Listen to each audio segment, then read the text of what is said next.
नमस्कार।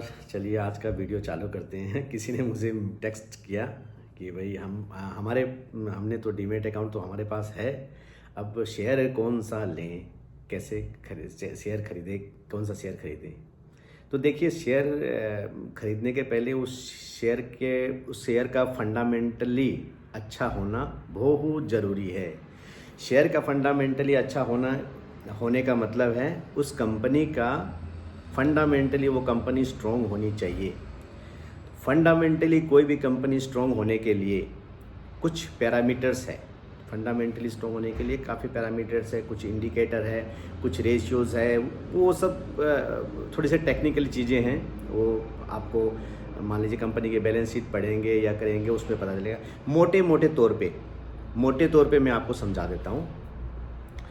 कंपनी का fundamentally strong होना, उसमें 3-4 चीज़ें अच्छी रहती है तो फंडामेंटली स्ट्रॉन्ग हम उसे कह सकते हैं। सबसे पहली चीज़ होती है मैनेजमेंट यानी कि लीडर, उस कंपनी का लीडर।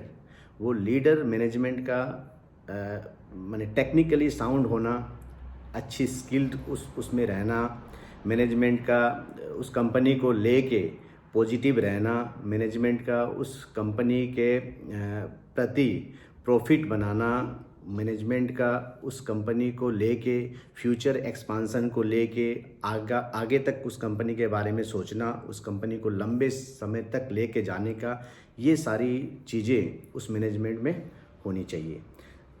उस मैनेजमेंट के अंदर ये भी होना चाहिए कि उस मैनेजमेंट के एक डिसिप्लिन वे में उस कंपनी को वो चलाए। उनमें एक ट्रस्ट होना चाहिए, जो कि शेयर होल्डर जो भी है, शेयर होल्डर वो इन्वेस्टर, वो एक उनके अंदर में एक ट्रस्ट होना चाहिए, एक विश्वास रहना चाहिए कि हाँ, ये कंपनी के ये मैनेजमेंट में ये पोजीशन पे ये आदमी बैठे हैं, ये कभी कुछ गड़बड़ नहीं करेंगे। हालांकि आप लोगों ने सुना है बहुत कुछ कंपनी में, कुछ में रिसेंटली एक बैंक था जिसमें एक अजगर बैठा हुआ था। अजगर टॉप लेवल पे एक अजगर बैठा हुआ था, निगल गया सारे इन्वेस्टर को, सीधे निगल गया। तो अपने को मैनेजमेंट भी अच्छा चाहिए, ठीक है। तो निष्फिक्र उस कंपनी में इन्वेस्टर अपना पैसा इन्वेस्ट कर सकते हैं। अच्छा, दूसरी बात है कंपनी की प्रॉफिटेबिलिटी, वो बहुत ज़रूरी है। अगर कंपनी प्रॉफिट नहीं करेगी तो कंपनी लॉन्ग टर्म के लिए सरवाइव नहीं हो सकती। तो प्रॉफिट ग्रोथ कंपनी का साल दर साल बहुत ही ज़रूरी है। Profit growth in the sense कि प्रॉफिट भी आना चाहिए और रिवेन्यू भी बढ़ना चाहिए। रिवेन्यू अगर जब बढ़ेगा तो प्रॉफिट भी बढ़नी चाहिए, दोनों का आपस में बैलेंस मिलके रहना चाहिए, ठीक है। कंपनी के पास में लिक्विड होना चाहिए, वर्किंग कैपिटल होना चाहिए, क्योंकि कोई भी बिजनेस बिना पैसे के नहीं चलेगा, उसमें पैसा तो ज़रूरी है।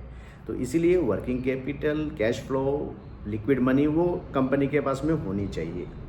और एक इम्पोर्टेंट चीज़ है कि कंपनी का जो डेब्ट है, जिसे हम कर्ज कहते हैं, वो कर्ज कंपनी का नहीं रहे तो बहुत अच्छा है। हालांकि कंपनी के पास में कर्ज नहीं रहे, ऐसे बहुत रेयर केस में आपको मिलेगी कंपनियां, थोड़ा बहुत कर्ज कंपनी के ऊपर रहे तो भी कोई बुरी बात नहीं है। लेकिन कंपनी कर्ज के जाल में पूरी तरह दबी हुई हो, वैसी कंपनी से थोड़ा सा अवॉइड करना चाहिए, क्योंकि वो एक साइड में थोड़ा रिस्की हो जाता है। कंपनी के अंदर ज़्यादा डेब्ट है, ज़्यादा कर्ज होने से कंपनी थोड़ा रिस्क हो जाता है, क्योंकि अगर कंपनी का परफॉर्मेंस अच्छा नहीं हो तो वो अपना कर्ज चुकाएगी या कंपनी को बचाएगी या कैसे सर्वाइव करेगी, वो थोड़ा सा मैटर रिस्की हो जाता है। या फिर कंपनी का कर्ज है और वो कंपनी, सपोज कंपनी का 10,000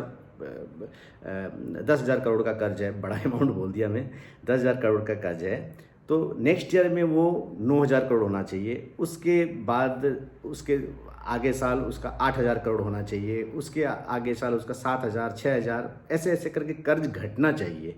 तब जाके आप उस कंपनी में ध्यान दे सकते हैं, उस कंपनी के शेयर्स पे ध्यान दे सकते हैं। यानी कि वो कंपनी कर्ज धीरे धीरे घटानी चाहिए, और बेस्ट वे कि थोड़ा कर्ज हो या कर्ज मुक्त कंपनी हो, वो एक तरीका है।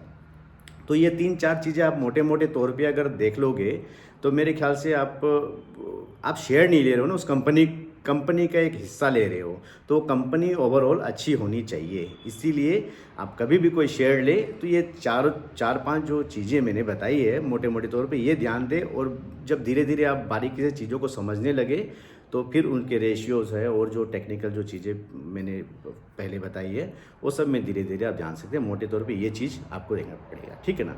नहीं तो कंपनी अगर प्रॉफिट भी नहीं जनरेट करेगी तो क्या होगा कि कभी कभी क्वार्टरली रिजल्ट आएंगे या ईयरली रिजल्ट आएंगे तो उनका जो प्रॉफिट है उस प्रॉफिट की हलचल पे वो शेयर मेंढक की तरह जंप करेगा। अगर सपोज प्रॉफिट थोड़ी ऊपर गई है तो शेयर धीरे धीरे ऊपर जाएगा। किसी क्वार्टर में या किसी ईयर में प्रॉफिट थोड़ी सी घट गई है तो वो मेंढक की तरह जंप करके ऐसे शेयर गिर जाएगा। फिर कभी ऊपर, कब वो कंपनी ऊपर प्रॉफिट करेगी तब वो धीरे से ऊपर आएगा। इसीलिए consistent profit growth, sales growth होना चाहिए जो कि शेयर प्राइस भी कंसिस्टेंट बढ़े, ठीक है, ये बहुत ज़रूरी है। तो इन सब छोटी चीज़ों पे आपको ध्यान देना पड़ेगा और यही फंडामेंटल कंपनी का थोड़ा सा बेस को पकड़ के आप किसी शेयर को पकड़ लीजिए और धीरे धीरे उसमें इन्वेस्ट करना चालू कीजिए। Thank you very much for watching, और धीरे धीरे इस तरह से वॉच करते रहिए मेरा चैनल को। लेकिन आप सब्सक्राइब करेंगे ना तो कभी कभी चीज़ें आपसे छूटेगी नहीं, तो सारा आपके पास में आ जाएगा। इसलिए सब्सक्राइब करना ज़रूरी है, आप सब्सक्राइब करते रहिए। Thank you.